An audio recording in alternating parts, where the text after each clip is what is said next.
வணக்கம். நான் அண்ணாச்சி ஆறுமுக பாண்டியன். சிரிப்போம் சிந்திப்போம் என்ற நிகழ்ச்சியின் அரசியல் பார்வை. அருமை நண்பர்களே, சமீபத்தில் விடுதலை சிறுத்தை கட்சி தலைவர் தொல் திருமாவளவன் அவர்கள் ஒரு வீடியோ பதிவை ஒன்று வெளியிட்டிருக்கின்றார். அதற்கு என்ன காரணம் என்று சொன்னால், திரைப்பட இயக்குனர் ரஞ்சித் அவர்கள் ஆம்ஸ்ட்ராங், அதாவது பகுஜன் சமாஜ் கட்சியினுடைய சென்னை மாநில தலைவர் ஆம்ஸ்ட்ராங் கொலை வழக்குக்கு நீதி கேட்டு அந்த பேரணி நடத்துவதற்கு ஏற்பாடு செய்திருக்கிறார். அந்த பேரணியிலே யாரும் கலந்து கொள்ளக்கூடாது என்று தன்னுடைய கட்சிக்கு அவர் அன்பு கட்டளையிட்டிருக்கிறார், அதிகார கட்டளையிட்டிருக்கிறார்.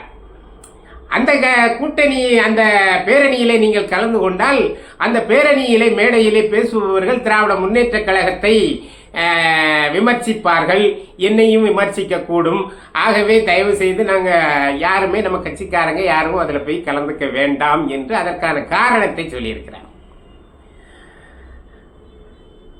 இப்படி சொன்ன உடனேயே இந்த ரஞ்சித் அவர்கள் இப்போதுதான் அரசியல் பேச ஆரம்பித்திருக்கின்றார். அவர் ஒரு நீலம் பண்பாட்டு மையம் என்கின்ற ஒரு அமைப்பை வைத்திருக்கின்றார். அதன் மூலம் சமூக சேவைகள் செய்து வருவதாக கேள்விப்படுகிறோம். ஆனால் அப்பப்போது அரசியலை பேசிக் கொண்டிருந்தார். ஆனால் தைரியமாக இன்றைக்கு திராவிட முன்னேற்ற கழகத்தை விமர்சிக்கின்ற ஒருவராக ரஞ்சித் அவர்கள் அறியப்படுகிறார். அந்த கட்சி தான் சரியான நடவடிக்கை எடுக்கவில்லை, அந்த கட்சி தான் எங்களுக்கு சரியான உரிமைகளை கொடுக்கவில்லை, எங்களுக்காக எதுவுமே செய்யவில்லை என்று சொல்கிறார். விடுதலை சிறுத்தை கட்சி எல்லாம் செய்தது என்று சொல்கிறது. ரஞ்சித் அவர்கள் எதுவும் செய்யவில்லை. நாங்கள் 100 ஆண்டு காலமாக போராடி கொண்டிருக்கின்றோம். நீதி கட்சியில் இருந்து ஒவ்வொரு கட்சியாக மாறி இப்போது அதிமுகவுக்கு வாக்களிக்கிறோம், திமுகவுக்கு வாக்களிக்கிறோம். ஆனால் 2 பேரும் எங்களுக்கு எதுவுமே செய்யவில்லை, எங்கள் தனித்துவம் எங்கே போனது என்று திருமாவளவனை பார்த்து கேட்கின்றார். இவர் யாருமே கலந்து கொள்ளக்கூடாது என்று சொன்னாலும் பரவாயில்லை. ஆனால் அந்த பேரணி கூலிக்கு மாரடிக்கின்ற கூட்டம் கூலியை பெற்றுக்கொண்டு கூட்டம் நடத்துகிறது என்று சொல்கிறார். ஆம்ஸ்ட்ராங் கொலைக்கு ஒரு இரங்கல் கூட்டம் தான் அது. பேரணி இரங்கல் கூட்டம் பிளஸ் பேரணி தான். ஒரு இரங்கல் கூட்டத்தை கூலி வாங்கி கொண்டு யாராவது நடத்துவார்களா? ஆனால் நடத்துகிறது என்று விடுதலை சிறுத்தை கட்சி தலைவர் தொல் திருமாவளவன் சொல்லியிருக்கின்றார். இப்ப ரஞ்சித் அதற்கு பதில் கொடுக்கின்றார். நாங்களா கூலிக்கு மாரடிக்கின்றவர்கள், கூலி வாங்குகிறவர்கள், நாங்கள் யாருக்கும் அடிமை இல்லை, எவருக்கும் அடிமை இல்லை என்று சொன்னாலும் பரவாயில்லை.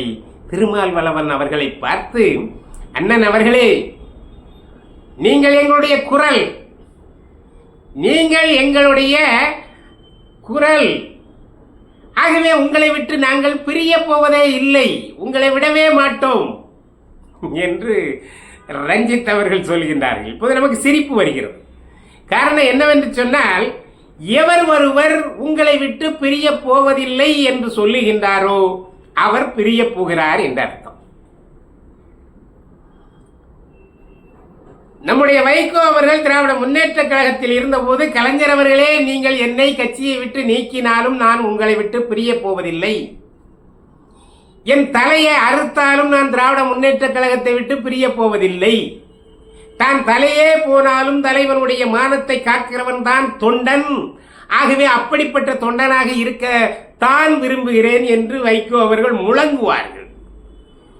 சில காலம் கழித்து கலைஞர் அவர்களை கொலைகார பாவி என்று சொன்னவர் அவர்தான் இல்லையா? அதே போல நம்முடைய ஐயா திருமாவளவன் அவர்களும் திராவிட முன்னேற்ற கழகத்தில் இருந்து வந்தவர் தான், அந்த கட்சியை விடமாட்டேன் என்று சொன்னவர் தான், பிறகு தனி கட்சி ஆரம்பித்திருக்கின்றார்.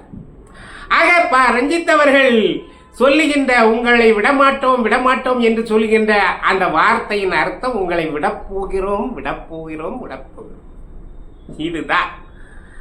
ஆகவே நீங்கள் விரைவிலே தமிழகத்தில் எதிர்பார்க்கலாம், தலித் மக்களுக்கான புதிய கட்சியை நீங்கள் எதிர்பார்க்கலாம், அதற்கு தலைவராக ரஞ்சித் இருக்கலாம் என்றும் சினிமா ஆர்வலர்கள் தெரிவிக்கின்றன. காரணம், சினிமாவில் இருந்தவர்.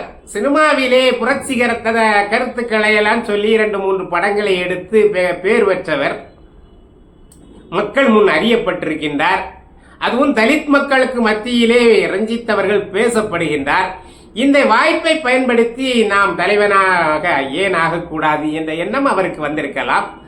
ஆகவே அவர் அப்படியானால் யாரை எதிர்த்தால் நாம் கட்சி உருவாகக்கூடிய வாய்ப்பு வரும் என்று சொன்னால் அது திருமாவளவன். அவரை ஏன்னா சொந்த அந்த சமுதாயத்திலே தான் முதல்ல குறி வைக்கணும். எல்லா அமைப்புகளும் அப்படித்தான். ஆகவே இன்றைக்கு விடுதலை சிறுத்தை கட்சி தலைவர் அவர்களை நாங்களா கூலிக்கு மாரடிப்பவர்கள், நீங்கள் இப்படியெல்லாம் பேசலாமா என்று கேட்டுவிட்டு இந்த தலித் மக்களுக்காக நீங்கள் என்ன செய்தீர்கள் என்று விடுதலை சிறுத்தைகள் கட்சிகளை பார்த்தும் திமுகவை பார்த்தும் கடுமையான விமர்சனத்தை வைத்திருக்கின்றார். அதிலே சென்னை மேயர் பிரியா அவர்களை கேட்கின்றார்கள், உங்களுக்கு திராவிட முன்னேற்ற கழகம் பதவி கொடுத்திருக்கிறதே, மேயர் பதவி, அது உங்களுடைய விசுவாசத்திற்கா, நீங்கள் திராவிட முன்னேற்ற கழகத்திற்கு உழைத்த உழைப்பிற்கா என்றெல்லாம் கேட்டுவிட்டு அவர் சொல்லுகின்றார், இல்லை இல்லை, நீங்கள் இடஒதுக்கீடு அம்பேத்கர் அவர்கள் கொண்டு வந்த இடஒதுக்கீடின் காரணமாக அது கட்டாயத்தின் பேரிலே உங்களுக்கு வழங்கப்பட்டிருக்கிறது தவிர உங்களுக்கு கொடுக்கப்படவில்லை. மேயர் அவர்கள் தலித் மக்களுக்காக என்ன குரல் கொடுத்தார்? உங்களை நாங்கள் மேயராக்கி வைத்திருக்கின்றமே, எங்களுக்காக என்ன செய்தீர்கள்? அப்படி உங்களால் செய்ய முடியவில்லை என்றால் பதவியை விட்டு விட்டு வாருங்கள் என்று சொல்கிறார். ஒரு மேயர் பதவியிலே இருக்கின்ற ஒருவரை வெளியே வாருங்கள் என்று சொல்கிறார். இன்னொன்று கயல்விழி அவர்கள் அமைச்சராக இருக்கின்ற தாழ்த்தப்பட்ட மக்களுக்கான பிற்படுத்தப்பட்ட சமூக நலத்துறை அமைச்சராக இருக்கின்ற கயல்விழி அவர்களை இதே கேள்வியை கேட்கின்றார். உங்களுக்கு எப்படி பதவி கொடுத்தார்கள்? திமுகவுக்கு உழைத்ததற்காக பதவி கொடுத்தார்களா? இல்லை, இடஒதுக்கீடு காரணமாக உங்களுக்கு கொடுக்கப்பட வேண்டும் என்கின்ற கட்டாயத்தின் பேரிலே திராவிட முன்னேற்ற கழகம் உங்களுக்கு பொறுப்பை வழங்கி இருக்கின்றது. ஆகவே அப்படிப்பட்ட பொறுப்புகளை வைத்துக் கொண்டு இந்த சமுதாயத்திற்கு எதுவுமே நீங்கள் செய்யவில்லை, ஆகவே நீங்கள் பதவி விலகுங்கள் என்று சொல்லுகின்றார். திராவிட முன்னேற்ற கழகத்தை அந்த மேடையிலே கடுமையாக விமர்சிக்கின்றார். திருமாவளவன் அவர்கள் சொன்னதை போலத்தான் நாமெல்லாம் அந்த கூட்டத்திற்கு சென்றால் நிறைய கூட்டம் கூடும். அப்படி நிறைய கூட்டம் கூடுகின்ற அந்த சபையிலே வைத்து நம்மையும் நம்முடைய கூட்டணி கட்சி தலைவரான ஸ்டாலின் அவர்களையும் திராவிட முன்னேற்ற கழகத்தையும் கடுமையாக விமர்சிப்பார்கள். அதை நாம் காது கொடுத்து கேட்டுக்கொண்டிருக்க வேண்டும், அது நமக்கு தர்ம சங்கடத்தை உருவாக்கும் என்று அவர் நினைத்துத்தான் சிறுத்தைகள் யாரும் அந்த கூட்டத்திலே கலந்து கொள்ளக்கூடாது என்று அந்த கட்டளையை, அந்த அதிகார கட்டளையை அவர் விட்டிருக்கின்றார். திருமாவளவன் அவர்களுக்கு பழகி போச்சு. கூட்டணிக்கு தர்மத்தை மீறாதவர். கூட்டணி கட்சியிலே இருக்கின்ற போது அந்த கட்சிக்கு வருகின்ற இழுக்கெல்லாம் தனக்கு வருகின்ற இழுக்காக நினைக்கின்ற ஒரு நல்ல விசுவாசி திருமாவளவன் அவர்கள். ஆகவேதான் தன்னுடைய சமுதாயத்திற்கு எவ்வளவு பங்கம் வந்தாலும் 70 பேர்கள் குடியிலே இறந்து போனார்கள் நம்முடைய சமுதாயத்தைச் சேர்ந்தவர்கள். அந்த தலித் சமுதாயத்தைச் சேர்ந்தவர்களுக்கு எவ்வளவோ பிரச்சனைகள், அத்தனை பிரச்சனைகளை வந்த போதெல்லாம் அதற்கு முட்டு கொடுத்து கொண்டே இருக்கிறார் திருமாவளவன் அவர்கள். எந்த இடத்திலும் அதிகார தோரணையாக தன்னுடைய கட்சியினுடைய பலத்தை காட்டி அதற்கு ஆதரவாக நின்றதில்லை. ஏதோ ஒப்புக்கு சப்புக்காக ஏதாவது செய்து கொண்டு இன்றைக்கு திராவிட முன்னேற்ற கழகத்திற்கு அவர் ஒரு விசுவாசியாக இருந்து வருகிறார். ஆகவே அந்த விசுவாசத்தை யாரும் பறித்து விடப் போகிறார்கள், அதற்கு களங்கம் கற்பித்து விடப் போகிறார்கள் என்று நினைக்கிறார். ஆனால் களங்கத்தை கற்பித்து விட்டார் ரஞ்சித் அவர்கள். விடுதலை சிறுத்தை கட்சி தலைவர் நல்ல அரசியல் அனுபவம் பெற்றுவிட்டார். ஆகவே யாரோடு இருந்தால், யாரோடு பழகினால், யாரோடு சேர்ந்தால் நமக்கு லாபம், நமக்கு 2 சீட்டு தேவை, கொஞ்சம் பணம் தேவை, சட்டமன்றத்தில் 4-5 உறுப்பினர் தேவை, நம்ம கட்சிக்கு இது போதும் என்று நினைத்துக் கொண்டு திராவிட முன்னேற்ற கழகத்தையோடு ஒட்டிக்கொண்டு உறவாடிக்கொண்டு இருக்கின்றவர் திருமாவளவன் அவர்கள்.